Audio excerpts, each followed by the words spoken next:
മൊത്തം കാന്താരിയൊക്കെ പറിച്ചെടുത്ത് നമുക്കിനി ഇത് ചെണ്ടക്കപ്പ പുഴുങ്ങിയിട്ടുണ്ട്. ചെണ്ടക്കപ്പയുടെ കൂടെ നല്ല അടിപൊളിയായിട്ട് കാന്താരി മുളകും കപ്പയും കൂടെ കഴിക്കാം. ഇത് കാന്താരി മുളക്. വേറൊരു ചെടി ഉണ്ടായിരുന്നു കാന്താരിയുടെ, അതിൽ ഉണ്ടോയെന്ന് നോക്കാം. അതിലൊന്നുമില്ല. എല്ലാം ഈ കിളി ഇവിടെ കുയില് വരും, കുയില് വന്നിട്ടെല്ലാം കഴിച്ചോണ്ട് പോകും. ഒന്നുമില്ല ഇതിൽ. ഇനി ഒരെണ്ണം എന്താ വേണ്ട ഇവിടെ, ഇതിലും ഇല്ല.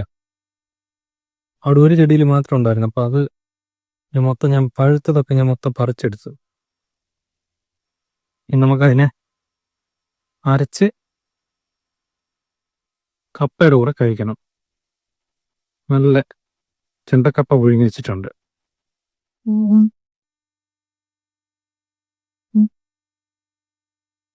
ഒരു ചെറിയ ചെടി നട്ടതാണ്, തൈ നട്ടതാണ്. ഈ പേര ഇത്രയായി, ഒരു കുറേ പേര ആയിട്ടുണ്ട്. നല്ല വലിപ്പം വരുന്ന പേരയാണ് ഇത്. നല്ല സൈസ് വരെയോ, നല്ല പിഞ്ചായിട്ടുണ്ട്.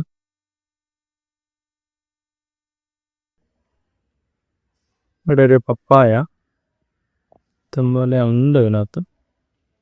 അതേപോലെ കടച്ചക്ക ആയിട്ടുണ്ട്.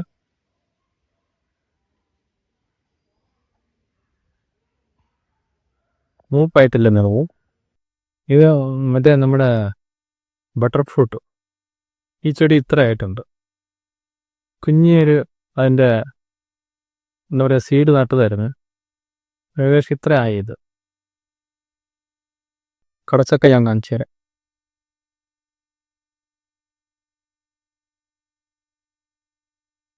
വേണ്ടേ,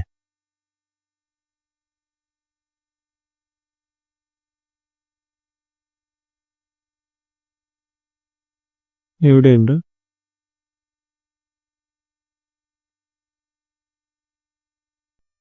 ഇലിമ്പിക്ക ഏകദേശം എല്ലാം കഴിഞ്ഞിട്ടുണ്ട്. കുറച്ചേ ഉള്ളൂ, ഒന്ന് രണ്ടൊക്കെ ഉള്ളൂ.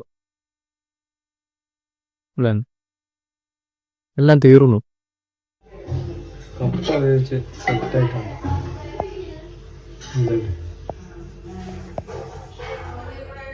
പക്കോസ് കാന്താരി മുളകും വെളുത്തുള്ളി എടുത്തിട്ടുണ്ട്, സെറ്റ്. ഇനി ഉപ്പും വെളിച്ചെണ്ണ ഒഴിച്ച് നമുക്ക് പിന്നെ ഇടിച്ച് പൊടിച്ചെടുക്കണം. അപ്പോൾ കാന്താരി മുളക് അരച്ച് റെഡിയാക്കിക്കൊണ്ട് നല്ല വെളിച്ചെണ്ണ, ഉപ്പും വെളുത്തുള്ളി, ഒരു കൊച്ചുള്ളിയും കൂടെ ഇട്ട് സെറ്റ് ചെയ്ത് ചതച്ചെടുത്തിട്ടുണ്ട്. ഇനി ചെണ്ടക്കപ്പയായിട്ട് കഴിക്കണം. നല്ല അടിപൊളിയായിരിക്കും. കപ്പയും കാന്താരി മുളകും പൊട്ടിച്ചത്, മീൻ പൊരിച്ചത് ഒക്കെ സെറ്റാണ്. അപ്പോൾ താങ്ക് യു ഫോർ വാച്ചിങ്.